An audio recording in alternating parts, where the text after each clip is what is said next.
Hi, Chris. Can you hear me?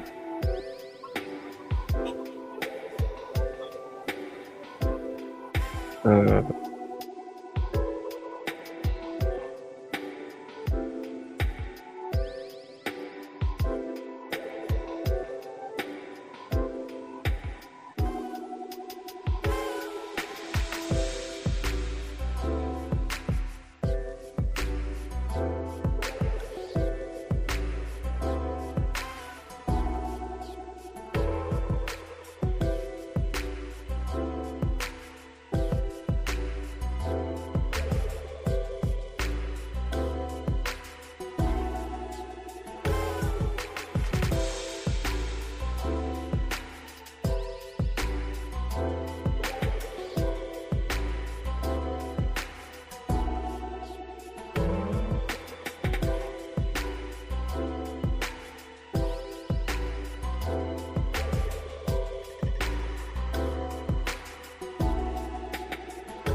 yeah, hi guys.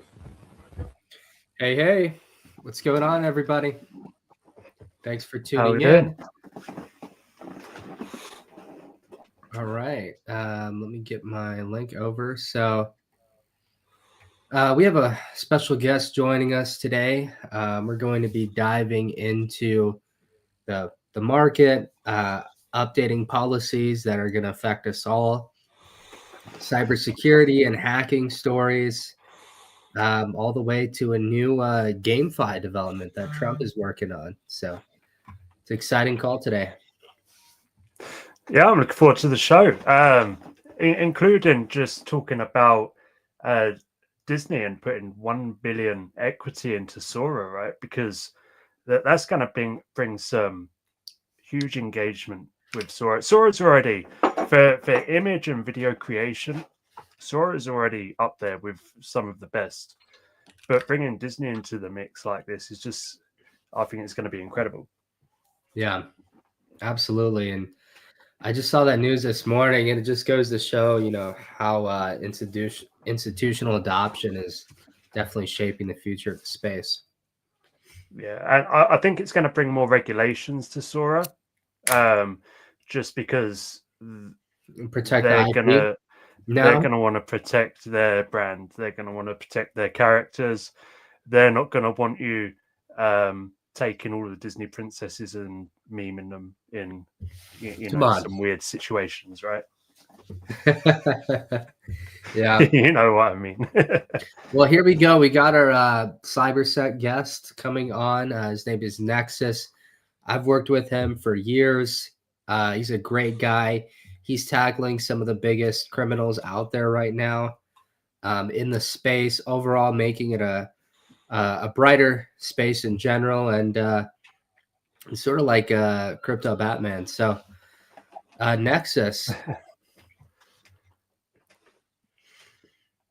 Yes. Check 1, 2. There we go. There we go. Yeah, you want to introduce yourself and kind of some of the things you've been working on? Sure, guys. Hello, everybody on X.com and everywhere else. My name is Nexus. I am, in essence, a special focus on internet crime. I got my master's in business administration in late 2023, and ever since, I have been doing everything I can to help anyone and everyone, from the higher level echelon project leaders who have security concerns and social media worries, all the way down to the lowest level common denominator of crypto user who often finds themselves on the receiving end of a phish or a fraud. I've been doing that for the better part of 2.5 years, and I've been a crypto holder, miner, and farmer for 5 years. Awesome.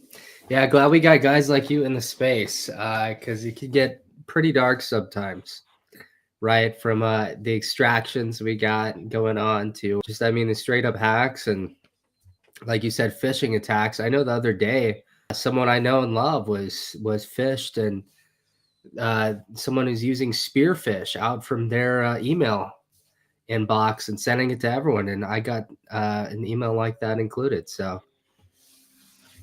Every data point that we all put out there, from our accounts to our emails to our wallets to everything else, everything can be collated, connected together, and used to target you, target your users. Obviously, the goal of every good project manager is to prevent that if at all possible. It's the impossible that often flummoxes. yeah.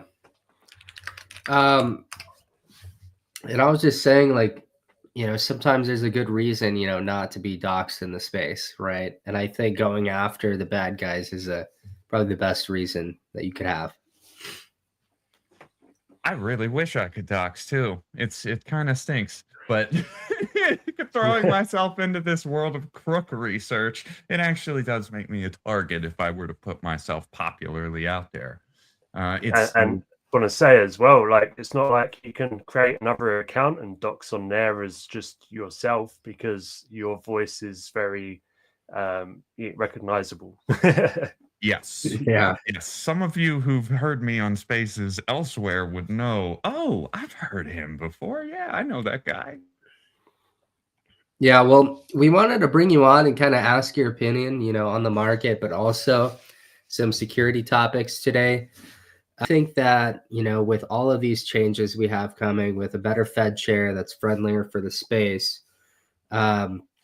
with, all of these regulatory changes, that crypto could be coming back, and hopefully, not just on the meme side, but real utility tokens get the attention they need. But one of the main problems that we see right now is security in the space, right? Like, it's an ever-present topic.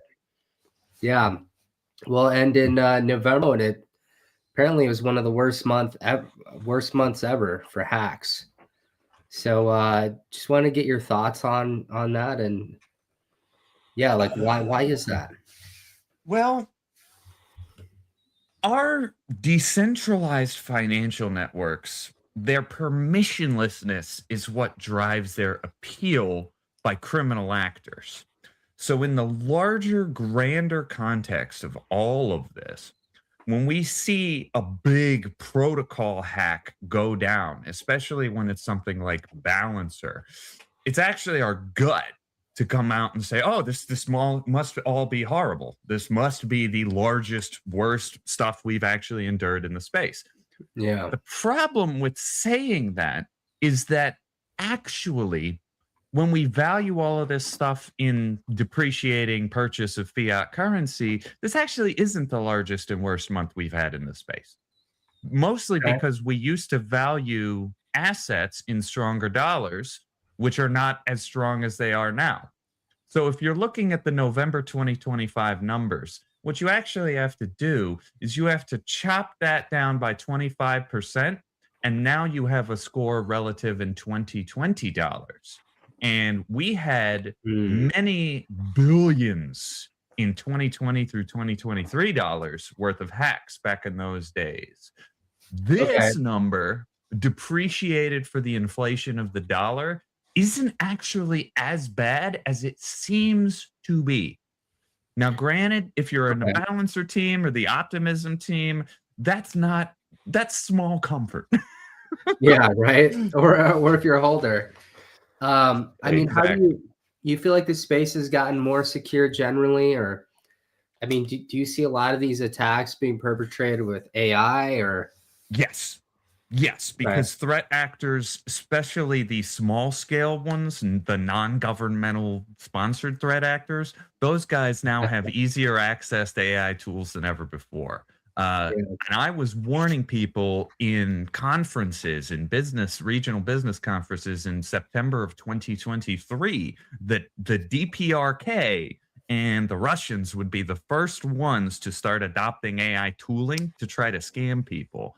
It turned out I was right about that, but I was 6 months ahead of the story. It wouldn't be till January Yeah. 24 that we would see the FBI put out big pressers that shows, oh, DPRK guys want to get hired on your team, and they will pretend to be Jeff W. from Toronto, Canada, when in Oh man. actuality, Jeff's, Kim Park Soon from, Pyongyang. Yeah. No, I know a lot of projects that have been impacted by that. I've been impacted by that. I think this whole space would definitely do better without those issues. And it's kind of scary because you look at, while the space is advancing, we're getting this institutional adoption, we're getting regulations that actually make sense, like the Clarity Act. We also have AI advancing, and now, any Joe Schmo can run like Claude Opus 4.5 and potentially find exploits. It's kind of scary. It's terrifying for a lot of these tech startup guys, and especially ones in your field, in AI. That's probably one of the first places that I'm seeing people victimized by this sort of thing. And it's getting so egregious because the AI models are getting so good that people are starting to easier and easier fall for the fakes. The fakes are getting less uncanny, not more uncanny. And that's where the real danger lies. Yeah, absolutely. Well, thanks for covering that. We got some other topics coming up, like recently, I mean, I think Cassicus coins, I think that's how you say it, or Cassacious coins. The Cassacious Bitcoin. Cassacious. Yeah, they just started to move. So if you guys don't know what those are, basically, way back in the beginning of Bitcoin, they made these coins and they hold over 1,000 Bitcoin each. And now they've started to move, and I believe there's only 2 left that are untouched. And when you look at the value that these hold, it's crazy. I mean, 1,000 Bitcoin, that's worth quite a bit these days. A little bit more than back in 2012, right? Oh, yeah. Most of it. They'd probably be worth even more if we didn't have all these foreign bucket shops manipulating the prices of the mainline assets all the time. I think, that's one of the biggest issues we've got, I feel like, is we have all this suppression so that the institutions can enter. and they don't impact the price too much. Oh yeah. And there's some weird stuff that goes on. For example, I won't name the exchange because I don't want to throw the flack, but there's a major centralized crypto exchange that in the past year has been known for freezing out third world traders, citing the law of their home countries. But according to that same law of these same developing world countries in Eurasia, in essence, this centralized exchange doesn't have to return them their funds. It doesn't have to do anything. In one instance, a trader died, and the centralized exchange has essentially said, nope, we're not going to let his family inherit his account. Like, we're just not. Like, that money's ours now, and there's nothing you can do because your law doesn't even recognize crypto as an asset, let alone a money. Yeah, I mean, you know, being users in the States, we think that we had it bad, right? But I can't imagine being in crypto in these third world countries, and then like the exchange screws you or you get hacked. Like, what recourse do you have, right? Especially in a developing country. Let's say you're targeted physically for your crypto. That's even worse. Yes, and that in particular is happening in by volume right now. We're seeing most of that happening in France, a little bit in London, a little bit in Eastern Europe, and a little bit in Dubai and Canada. Thankfully, Yeah. we're not seeing that many in other parts of the states. However, in both Miami and in Los Angeles County, there have been instances of police officers being on the take of the crypto scammers and using police databases to identify using dark web customer information exactly where you live. So if you were ever a participant in FTX, if you were ever at Gemini Genesis Creditor, if you were in any of those, your information's already out there. They already have a way to know what you are and who you are. All they need is a little law enforcement tooling, and now they know where you live. And that's the final component of this. The most famous of these would have been Amaranth, for those of you who are familiar with Twitch streamer Amaranth. Her and her husband were preeminent crypto investors from prior cycles. They suffered a wrench attack in the last year. Oh, I didn't know that. Yep. A gang of teenagers broke into Amaranth and her husband's house, and the husband ended up chasing them away with a gun, but not before they had already made entry, tied up the woman, the Amaranth, and threatened to basically kill both of them and their family if they didn't give up the crypto keys. That's terrifying. You guys can go look up the footage of it. Their security and ring footage of the attack is all over the web at this point. Yeah. Well, I don't know if I'm glad that stuff like this is still rare in the space, but you know, you brought up France, and I mean, France is a developed country, right? Yep. And you know, it reminds me, like, just recently, thieves were so bold they stole legit, like, priceless jewels, and I think these were valued in the tens of millions from the Louvre in the middle of the day. Historically priceless because of their ties to prior French monarchies historically. Yeah. So, yeah. And it's crazy in the middle of the day. So, like, if people can do stuff like that, you got to be careful with really your crypto, guys. You really do. Yeah, no, I agree. There's been a lot of stories actually where certain millionaires have been held hostage, or their family have been held hostage until they give over a certain amount of Bitcoin. So it is happening. Yeah. But that again comes down to the worry of being doxxed, because if you're doxxed, there's the likelihood that people will know, like, the kind of level you got in at and how wealthy you could be and whether it's worth going after. Yeah. Well, that's kind of funny parts. Like, I look back at this space because I've been building for years, right? And could have made a whole bucket load of money. And I guess that's one of the positive things about not taking profit is you're not going to be a target. Yay, we're poor. Yeah, not even worth it. The definition of worth it changes by the value of the fiat, though. I've seen Solana scammers wreck $20 to $30 wallets belonging to poor people and consider it huge wins because it's 20 or $30. Yeah, and I mean, I don't even want to go about the specific name of it. I don't want people getting ideas, but I mean, there's hacking techniques now that work just off of a notification. So, like, I mean, you got to be safe, guys. You got to have your crypto in cold storage in a multi-sig. You're not able to access it.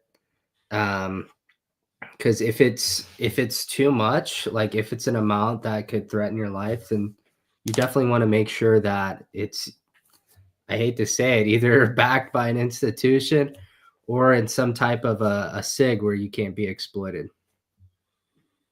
What do you think?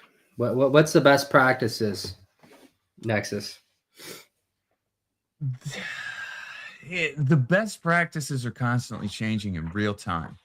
It's what you need to do depends on where your pain points are going to show up. If you run a crypto project on Telegram, that's the first and largest pain point right there. Telegram is one of the more dangerous platforms out here. X used to be one of the most dangerous platforms out here, less so nowadays that we have the ability to sort of at least double check and confirm little details. Like, for example, that I'm talking to you from North America in the United States. You can come to my Twitter profile. You can check that information. You can see, oh, he is clearly from there. He's always been from there. And there's no confusion about where he comes from. Yeah. That helps. But on other platforms where the impersonation and the social engineering is running rampant, it becomes incumbent for every single one of us to basically be vigilant all the time now that we're networking and socializing on the internet. Because more and more and more, 100%. as the AI tools get better, we're going to be easier to fool. We're going to be easier to trick. Because the technology is going to get better and better and better faster than our human brain's ability to recognize the uncanny is going to evolve in real time, guys, obviously. Yeah. Well, I remember even before AI really became, as prevalent as it is now. I mean, straight up, my AT&T account, someone pretended to be my wife in some store in Florida, and they thought that somehow that was my wife, and then they changed all my account information and SIM swapped like that. A crazy story, right? And I mean, if they can fool AT&T like that, guys, you got to be careful. So I think, protecting your router, calling your cell phone company, your internet company, making sure that there's safeguards like 2FA, 3FA, music physical devices for backup. Absolutely. And Two-factor everything. And perhaps even most importantly, guys, if you're running a big business like TJ and Chris, you need to want to have a separate device that you don't tweet on, that you don't Telegram on, that you don't Discord on. And that device, that other device, that's the thing you use for the money. That is exclusively dedicated to the money. I don't care if it's a phone, if it's a tablet, I don't care what it is. In fact, don't tell us, Chris, violation. Chris, don't take that to the local bank and put it in the safety deposit box. Chris does not keep his keys on a phone. He's messing with you and spreading false information. Not my keys. Not my keys. TJ knows that my keys are on my phone. Any amount over 5K, if you're in the States, honestly, like go put it in the bank or something. Like put it on a device, put it in a deposit box in a bank, put it in a vault. Like don't make yourself a target and have a bunch of funds lying around. It's a terrible idea. Because you never know who's out there, right? We always had this conversation because I knew a teacher that used to come on Spaces, and I said, you ever just wake up one day and think, tell the kids, homework assignment, go home, find your parents' crypto keys, A+ for everyone. Yeah. Interesting theory. Well, let's kind of move on to the next topic now. The title of our stream today of the show is "Crypto's Entering a New Gear." Are we back? One of the things that we want to talk about is mass adoption, right? It's important for people who are not in crypto to be able to get into the space, to utilize the utilities of the space. And I think our main problem is developers, making tools for developers, and we're not necessarily onboarding the masses appropriately, especially when the number one way of onboarding them was getting people into pump fun, and it didn't go so well. I'm going to share my screen. I just want to ask you guys what you think about this, especially you, Chris. Is the Trump mobile game the path towards mass adoption? The Trump meme. I'm not sure. Mobile game. I'm not too sure on this one. I was so excited when I found out it was a game. To find out it's not really. A lot like the And- Kim Kardashian fashion thing, if I'm honest. It looks like a game. Oh. Come on.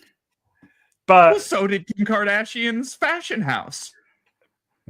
But it's like I don't know. I'm having one of them days, where you think we're back, we're not, we're back, we're not. I'm really on and off. Come on. today. It's Heinous crazy. says It's crazy. we are so back. I said it this morning, but then I don't know. I've been on and off all day because it's like, think about it. So they release a game where you need Trump to play it, right? Yeah. And there was a 3% surge, but it's not. It's not. 3 or 30. I couldn't hear. It's not Thompson changed the Brady. downtrend of Trump. 3 or 30%. I heard 3. Oh wow. I mean, that's nothing in this space. Yeah. Right? And it, it's not changed the downtrend of that coin. So I don't know if there's a coin out there called Trump and it's promoted by Trump and Well, everyone knows that. I mean, the Trump coin was good, but then once they launched the second one, once they launched Melania, it was the beginning of the bear market. man, It was the kickoff event. I just Catalyst sat there of and chaos. said, why would you do that? Everything was going so well. Why? When I remember people were thinking it's gonna be a Barron Trump, Tiffany Trump, Ivanka Trump. Everybody was saying, "Oh, it's going to be the whole family. We're going to Jesse Pollock this." Shit. Oh We're yeah, gonna they coin were the whole waiting. family. They were on Pump Fun and all of the launch pads waiting for coins to come through, not checking them and just buying $20 of everything coming in. Everything was just a rug because they weren't doing anymore. That was it. Well, let's check it out. I mean, let's give benefit of the doubt. Let's check out the website. I mean, they're giving away $1 million in Trump coin. Let's check this I mean, if you're bullish on Trump coin, it could end up being a lot of money, but at the same time, I guess it's sort of like, well, you're giving me $1 million worth at the bottom. I don't know. out. Well, so what do we got? I mean, what's the how do you play it? Trump You need- Millionaires You Club. need Trump, right? Yeah, well, what do you do with it? You step into a 3D world where every move is a chance to build your empire, buy and grow businesses, collect big profits, and try your skill in the stock market. This sounds so degenerate. I mean, it's just what we do on a daily basis but in a game, right? So, do you start out with a small loan of $1 million?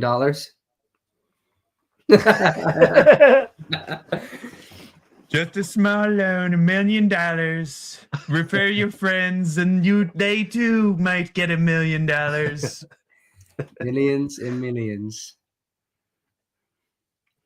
Roll it's a the board game. dice. Interesting. So it's It's like Trumpopoly. Trumpopoly. That's nice. Why did they not I'm call sure it I'm that? gonna They have missed the boat. to wait for my energy to recharge before I can roll the dice another time. I already feel that coming. Just buy 20 more Trump to roll the dice again. Okay, so But you I roll. would do it though. This might be the path towards mass adoption, guys. Monopoly is the #1 game of all time. Did you know that? Yeah, and it's based on a game about how landlords suck that Milton Bradley then stole, repurposed, called it something else, and never paid a cent to the original creator. Man, Monopoly brings Funny, out look at the everyone's Mandela anger. effect. So you guys, I shouldn't have even said that before I prefaced it. But when you think of Monopoly in your head, like when you were a kid, the guy had a monocle, right? Not for me. No, No? just a top hat. Oh Yeah. wow! I remember the monocle. I mean, No. guys, in the comments, what do you remember? Because apparently, he never had a Nah. monocle. And it's brain confusion. All y'all juxtapose Mr. Peanut features on Mr. Monopoly. I don't know, man. Kind of like where did the Star Wars Mandela effect come from? Luke, I am your father. Is that the same thing? Juxtaposition? Why? What's No, that's what's just that about? misremembering James Earl Jones lines. That's all that is. Yeah, I think a lot of it is from your childhood or from years ago. You have forgotten it, and someone said, "Look, these two things look similar. This is the one it used to be." Your brain registers that and goes, "Oh yeah." You think That's someone basically is what it just is. tapping into the collective deja vu of the population? Someone out there is just sitting there thinking, "What shall I create today?" and then just tricking the entire world. Well, so you're right, Nexus. So you roll the dice, you get limited rolls per day. You buy property, grow businesses, or pay fees. That's how they make the money right there. You complete quests, can unlock higher tier businesses, and view your properties and your NFTs. Interesting. And can you buy property off other people? Because that'd be Buy other thing, people's right? property. Can the properties actually yield crypto for you? This That's is just Upland, but Trump flavored. I love Upland. Does anyone remember Upland from back I in the still day? play it. It's You- not I back was in the gonna day. say, I still no, play it. Upland's still around. We just don't talk about it. I think it's because Chris is a boomer. Oh, no, I sold a property on there the other day. You know, I told the wife about it once. Yeah, she went, "So you made money?" I went, "No." This is She like went, adult "What are you talking about?" Roblox, right? I wouldn't go that far. Or maybe if you're running around, if you can run around it, yeah. I remember that website used to be way cooler. What happened? They like degraded the site. My app doesn't look anything like that. I've only ever done it on mobile, but I need to transfer because I want to start selling my property for money, right? Because I just all I do is I sell it and then I buy like 4 or 5 more properties and then put them up ×2 and then sell them and then carry on. Yeah, because I'm interested. Like, if this will really lean into the brand and you can earn money from having properties and they could provide yield, it could be interesting. But I don't know. Maybe we'll have to stream sometime and test it out. What's Is it the path the towards minimum? adoption? What is the minimum that you need to play? I have no clue. And that is, of course, the question, the crux. I bet it's that like $1 determines million. I need a Trump, small right? loan of us get started. TJ, can I borrow $1 million? New Yeah. exclusive beta Well, keys for Trump Billionaires Club will be released exclusively to Mar-a-Lago Club members only. See your store manager for details. Okay, let's kind of move on to the next topic. I guess we'll see if that's the path towards mass adoption there, right?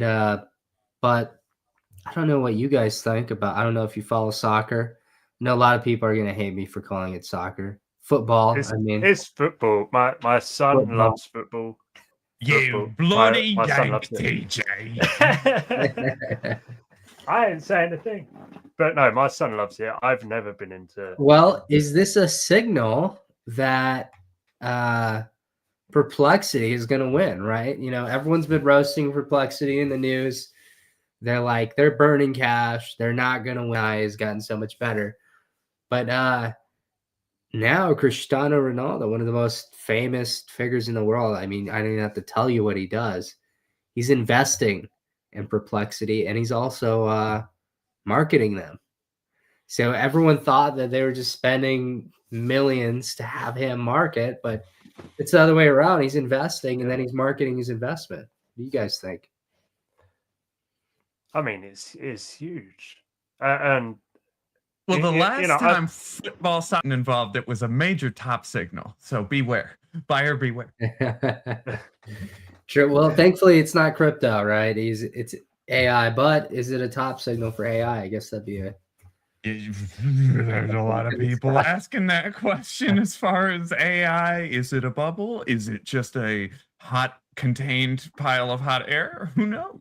Could Yeah. be that and more or none of it. Yeah. I mean, I I don't personally think think AI is a that bubble. AI is. You think it's a bubble? I don't think it's a bubble. I really don't. I think some of it is a bubble, and I think others of it are not. And we will see some corrections, I suspect, but we'll also see market leaders yield ground over time. It's just a matter of who takes some. Mm-hmm. Arc.ai. Huh? No, RKI.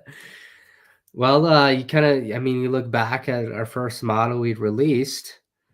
I mean, Come a I long wouldn't way, say brother. that smaller companies are too far from the quality of these bigger companies spending hundreds of billions training these models, right? That's With what makes massive this, teams. and that's what Yeah. makes this so fascinating to me, because I'm watching little let's just call them little Davids coming up, and they're slinging stones with the force of Goliath's fist, and it's sort of like, hey, I don't know if we can underestimate the little Davids out here. It's got to keep building. That's the motto, right? I people in the community, they kind of roast. They're like, I know what TJ is gonna say. Let's keep building. Let's keep building. It's either let's keep building or not your keys, not your AI. They're the two. Yeah, I want to ask you, we haven't had you on the show yet, Nexus. So what do you think of that sort of like our tagline? So not your keys, not your crypto, right? That really spurred a lot of adoption of self-sovereign wallets. But not your keys, not your AI. That's kind of the narrative that we want to push, because people don't realize that, you know, all of the data they give these AI companies, the AI companies own it now. Yep. People don't realize they don't own these AI models 100. that they're talking not safe for work with, or like I've been putting their IP in. Screaming from the rooftops about it, boss man TJ. I've been warning people, warning guys, especially guys who are like, yo, I'm building a decentralized agentic AI project on Google Gemini and OpenAI and GPT. And I'm sitting here like, do you know what you're saying? Do you know what you're doing? What you have done? What you've given away in order to build what you wanted in this manner right now? And so many of these guys are, when I actually tell it to them, like I say the words, you gave away like the body of your machine so that someone else could own the bones. And when I tell them that, they actually are like, I don't concede that that's how it is. They almost get defensive, like they're in denial that OpenAI and Google Gemini and Anthropic's Claude, that all of these guys are just soaking all of this query information, and not just the queries, but the responses to the queries. Yeah. There are only a handful of AI projects out there that are actually promising the users you own the data, you own your input, Exactly. and you own your output. We can't access that. And Well, yeah, it's the most important narrative for AI right now because if a handful of companies do win, they're going to be oligarchs over the entire world because everyone's going to be adopting AI into their industries for personal use, for business use. Doesn't matter what industry you're in. But that's why we're all in and we're focused on providing that solution, which we call Matrix, that lets the people own their AI. Right? With Matrix, you can have your crypto wallet. You sign in and you launch your AI models, and they're gated by your wallet. So the AI companies can't see your data. They can't see your AI models. And even ARC, like even us, we can't see the AI that you're going to be using. Because it's backed by your wallet. You share access with your friends through the smart contract. And it's truly ownable AI, and it's something I'm really passionate about. it's an important niche. Viciously very important, and there are maybe only a handful of competitors who are ahead of you with a moat. Yeah, I'd say I think we're number one so far. It's cool. Do you have a greater market cap than Eric Voorhees' Venice token? Because that's this entire thing is what Venice is and does, but Venice is even more crazy. Like they've got something else going on with their credits and tokenomics.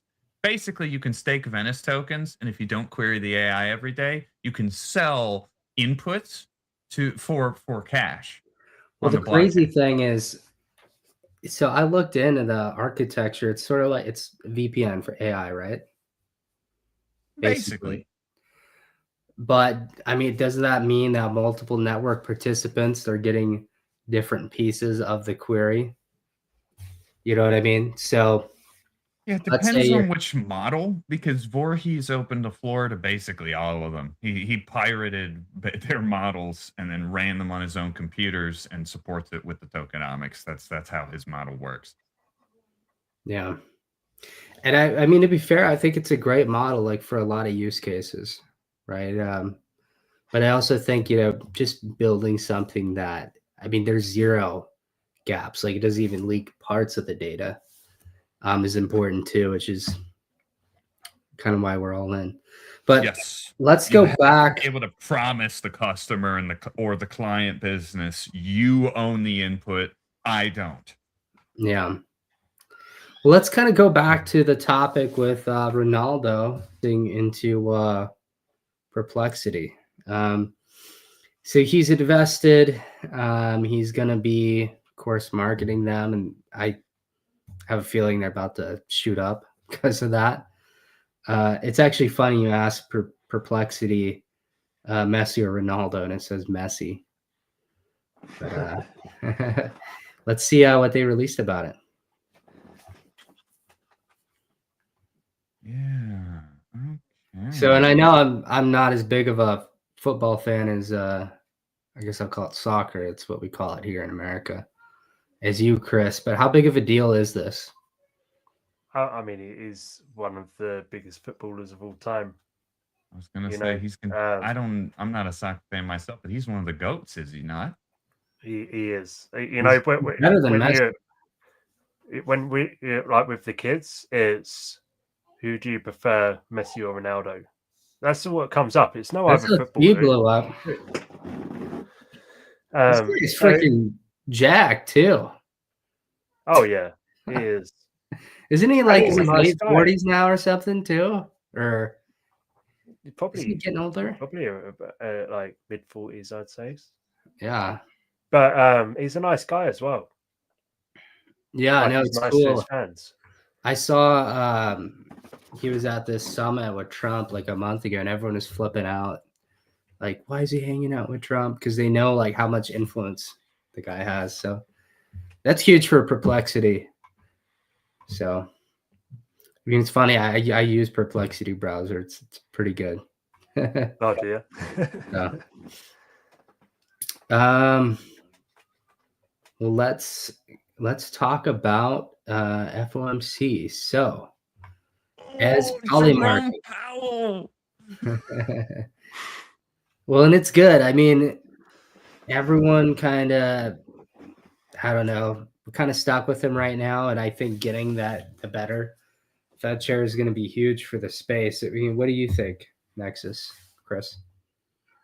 Oh, it's a double-edged sword because Powell's acting kind of blind because they're not really getting economic or labor data the past 2 or 3 months for all of the obvious political reasons. So and the response of by some of the space to this has been to directly change the way some of their earnings programs function, especially with respect to stable coins. The first respondent that I saw as soon as this news dropped was Coinbase, and their action was to cut all interest rates for all USDC depositors in exchange to 0% unless they become a Coinbase One subscriber. Wow. I Is that a find good that to thing? be I find that not in my mind, I find that to be a strongly anti-consumer move because one of Well, the getting interest rates to 0. Isn't that what you just said, or did I catch that wrong? Coinbase is cutting interest rates to 0. Yeah. What that essentially means is that if you save money, you don't earn anything. That's not a real Oh, consumer move. oh, You you're talking earn, about APY. yeah. Yeah, they cut it to 0. And now if you want to earn something on Coinbase, you actually have to pay them money every month. It's a Well, very anti-consumer move. yeah, maybe they're prepping for their guy to become the new chair, and then they roll it back up to 1%, 2%. They're like a 2,000% increase, right? Well, you can get the 3.5% now. You just have to give Coinbase $5 to $30 a month, and they'll give you the interest rate.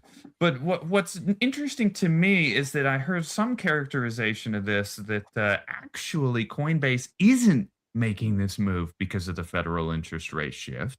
They're making this move because of the current bill that's about to get passed in the House and Senate, which would be incredibly hostile to our industry. It would essentially be a regulatory moat for banks. Which one? With the stablecoin attack that banks are currently launching, want to be the big interest bearer kings in the dollar world. They want us to deposit in high yield savings accounts where they can stiff us and pay us very, very little interest for the savings.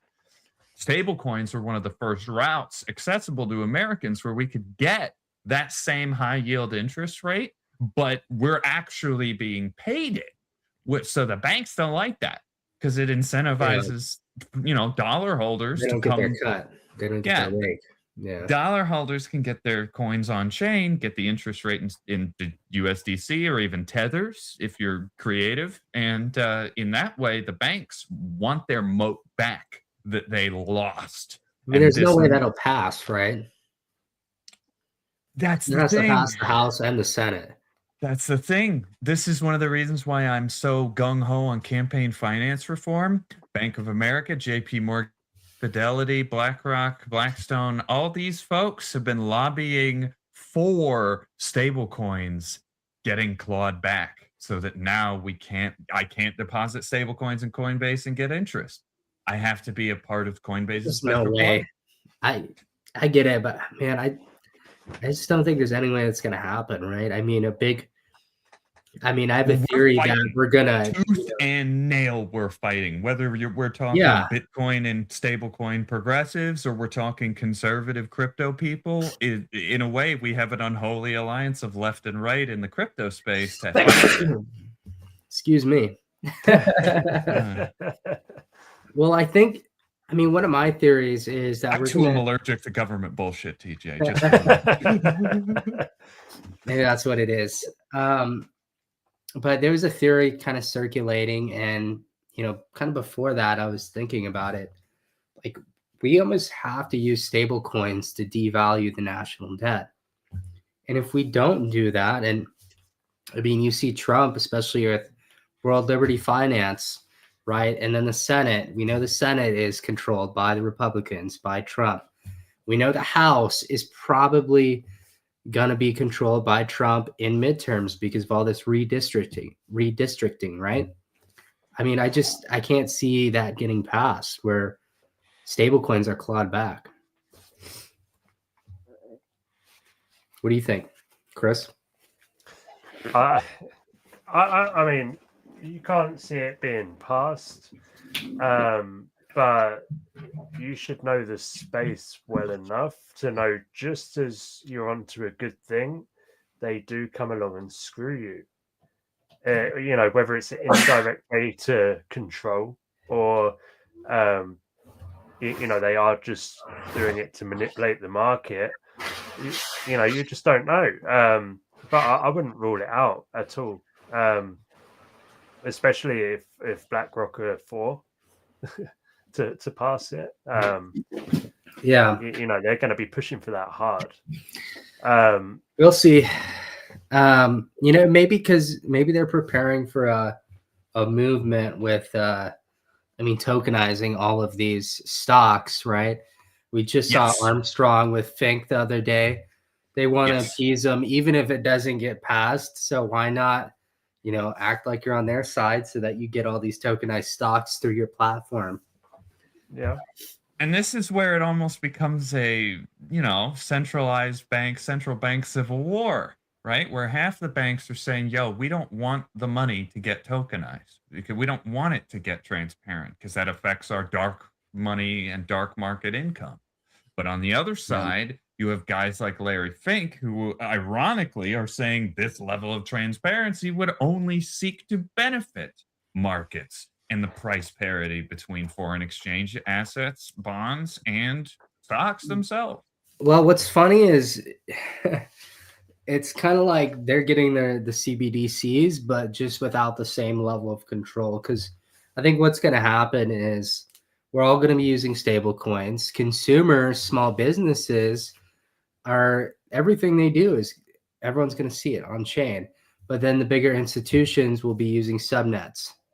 And this is where I actually take issue with a lot of this stable coining that people are trying to do. I don't like the way that World Liberty Finance and USD1 are freezing out some crypto investors because they used privacy tools themselves. Now, granted, privacy tools get used by criminals, so I understand why, from a regulatory standpoint, they might freeze some people's money. But at the same time, when they call themselves the banner carriers of decentralization, and I see them freezing deposits and freezing assets, freezing tokens, that doesn't inspire confidence in their mission. Yeah. Of course, on the other side, do I think Jeff Bezos or Larry Fink would be less gun-shy about freezing people's money? That Jamie Dimon would be less gun-shy? Absolutely not. I think he might also, in his way, be worse. Those guys would be worse than even World Liberty has been. Yeah. Well, and Meta wants their own stablecoin. PayPal has their own stablecoin. World Liberty Finance, USD1. We're starting to get proprietary stablecoins for every single company. And where I think the second order of this is, you guys can kind of look into your own crystal ball and see it. Instead of gift cards, I'm sending you Starbucks dollars. These dollars are only usable at Starbucks or, I guess, tradable with some fees for other stuff. Okay. But how deep does this go? Meta dollars? Elon dollars? X dollars? Like, we're probably going to see all of it and more. TJ dollars. TJ dollars. Hey, that'd be nice. Well, and that's why, even though there's some things that, you kind of have to speculate on, not financial advice. I look at the overall movement of the space and being, US-based founder, I've been building docs for years. I remember it was hell when Biden was president. It was hell for people building in crypto. We were targeted. We were persecuted. And a lot of the times it wasn't even because the project was doing something shady. I mean, sometimes it was. And I mean, that's fine. Go after those folks. right? But building real utility, why target that? And I see, the Trump administration, that a lot of the stuff that they brought, I think overall it's much better for the space. We have a better regulatory outlook. We have a new Fed chair coming in. And I mean, I think the economy is better. I know we probably differ there, but I wanted to ask, with I your was gonna say, in my area, Yeah. the economy is falling the hell apart. I got farmers going bankrupt. I got internet businesses going bankrupt. It is not good right now. Grocery Yeah. prices are 25% more expensive than they were when everyone was complaining under Biden. And that's just the local stuff. Yeah, well, and one of the things too with tariffs is like, I hope it's the short-term pain for like the long-term gain, right? But I guess we'll have to see. I wanted to ask you with, interest rates potentially coming down. One of the biggest things that Trump wants to do with the new Fed chair, Hassett, is lower interest rates towards 1%. Now, looking at this historically, through an anthropological lens, what do you think about that? Like, you look at the Holy Russian Alliance, right? I think it was Russia, Prussia, and another nation's escaping me right now, but they lowered interest rates to 1%. There's other groups that have lowered interest rates very low, and it seems to have grown the economy. I mean, do you think long term it's good, or will it make the inflation unbearable? Well, in a grand scope of history sense, right now, the rates that are actually impacting us the most are the Japanese government bond carry trade. And Japan ain't lowering, they're raising. And because they raised, it threw the bond market into chaos. And Trump and Powell and Trump's next Fed chair, they can cut more, they can keep cutting, but it isn't the Fed that controls the interest rate anymore. It's the bond market now. The wheels have come off the bus. And if he lowers the interest rates, but world market investors and foreign exchange traders have lost trust and confidence in the dollar, that doesn't spell anything good for the American economy, let alone the crypto industry. Yeah. That's scary. Well, I mean, let's look at the timelines for that, right? I mean, the bond market would be unraveling over. I mean, didn't it do most of its unraveling already? Like, that's why it was all in the news. Isn't most of that over with? And now we're on to greener pastures, or no? Well, you can look at the fact that we've been unwinding a lot of over-leveraged crypto people over the past 2 months since the October 10th tweet action as the data-based answer to that question. Yeah. It's scary out here. And when we have functionally the same information out here in the crypto space as the bond marketeers and the Federal Reserve Governor's Board of Directors, basically that creates a unique market environment, to say the least. Things have never been quite this wild and crazy. Well, At least not since the last time we had a bunch of foreign and domestic bucket shops running a series of scams that resulted in a little thing we might know as the Great Depression. I hope we don't get there. And I mean, looking at all things considered, I'm not the guy who reproduced bucket shops on the internet and called it crypto exchange either. yeah. What do you think, Chris? I mean, it's the issue with Nexus. Like, we're optimists, yeah. We like to think, oh, everything's just rosy, and then we get a realist on it. I want to believe that the best people are going to do good things, and that the worst people are going to be stopped from doing bad things all the time.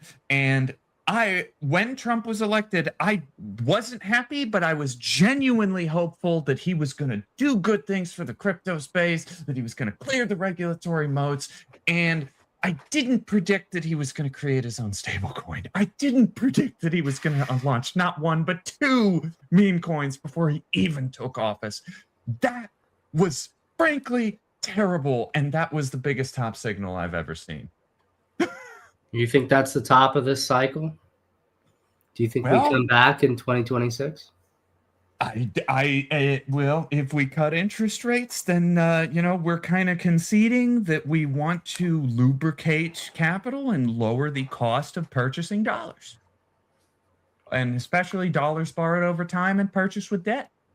We want to make that cheaper. We want to make that easier. And if we do that, we're going to make leverage easier. We make leverage easier. We make all assets go up, and we make the value and purchase of our cash go down. Yeah. And I mean, that's why with all of these things considered, I think, of course, we're techno optimists, right? We've been in this space. We've seen the worst things, right? And, at the end of the day, when the money printer goes burr and we're buying $50 billion worth of T-bills every month, interest rates are coming down, institutions are coming in. Long term, it might not be great for the space, but I'm thinking 40 years, right? Term. But short term, it's not good for the space. Long term, as you say, nothing stops the train. Well, yeah, by short term, I mean 2026, because one of the biggest narratives is, are we entering the extended cycle, right? For the first time this cycle, is it the 5-year cycle? And, with all these factors being delayed and the chop, I tend to think that we could be entering that 5th year. Can anyone in the chat or in the stream or anywhere, can any of y'all point for me to a time when Bitcoin crossed and demolished its all-time fiat exchange high before the halving occurred? Can you name another time where this has happened? If you can't, then this is not the same cycle as yester cycles. Yeah, agreed. Because we crossed the all-time high 3 months before the Bitcoin halving actually occurred. And traditionally, that indicator lags. Traditionally, that indicator occurs after the halving. It's after the supply yield is chopped that we see the value of Bitcoin spike dramatically, because the market catches up to the reality of, there's half as much Bitcoin being mined and dumped by miners. Yeah. Well, and that's the thing with that, along with these other macroeconomic events, you would think it's going to be extended, right? Because if Bitcoin continues to go up, liquidity is going to continue to be focused on Bitcoin. That's only once that dominance, drops into your 45 to 55% range, more like 50%, that you really see a lot of these altcoins starting to pick up liquidity. True. But I also have to, relative to dollar inflation, and just given that we've seen a dollar depreciation in purchase over 25% in the last 5 years, then I have to apply that same metric to today's price of Bitcoin. And at about 90,000 right now, that puts Bitcoin at about $59,000 $20. Yeah, it's terrible when you look at it from that perspective, right? It's like looking at it in euros, denominated by euros. I don't get that, but Chris? Usually on a stream, I'll tell you how it goes, Nexus. Yeah, we will come on, we're all positive, we all go away feeling bullish, and we're like, yay. That's how it's supposed to be. No, I agree. I am getting that vibe, right? I mean, I gotta paint a realistic picture, right? Because that enables you guys and your community to make realistic choices in response to, let's be honest, not financial choices.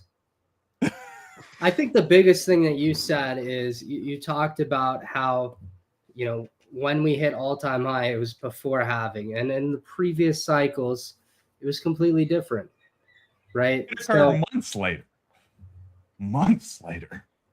So I mean, who knows how different this cycle's going to end up? Who knows?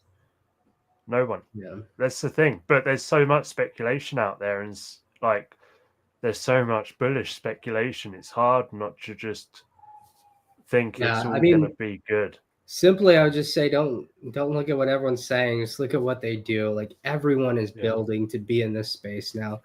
They know they need to race in to capture market share.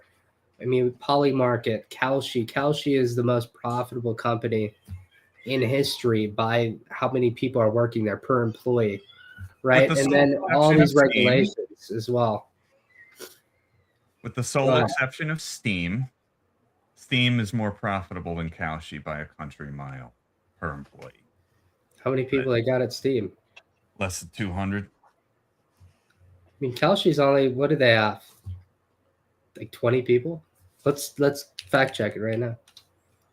I'm pretty sure dollar for dollar, Gabe Newell and his people are making more and have made more over time, adjusted for inflation, making Valve Corporation. Okay, adjusted for company. inflation. Mr. Adjusted for inflation.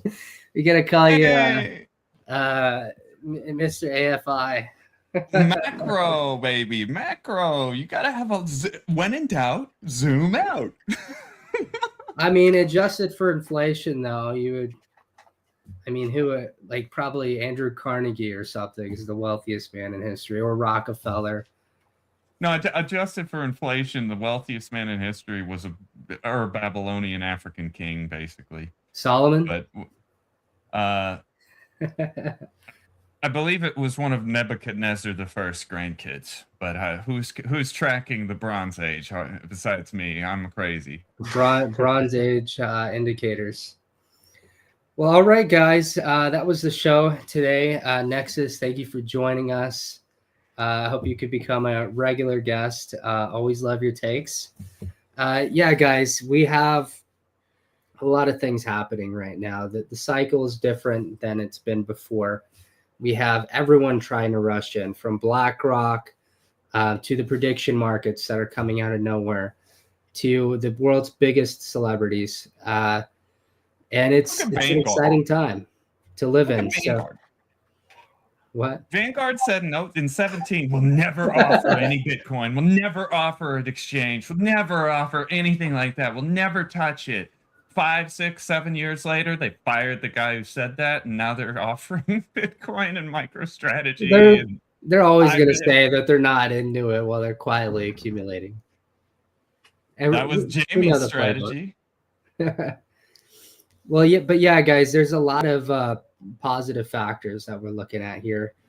Make sure you stay tuned for tomorrow at 11 CST or just 12 Eastern time. We're going to be streaming again and covering some new topics with exciting guests. So that was the show today, everybody, and we'll see you tomorrow. Stay safe, everybody.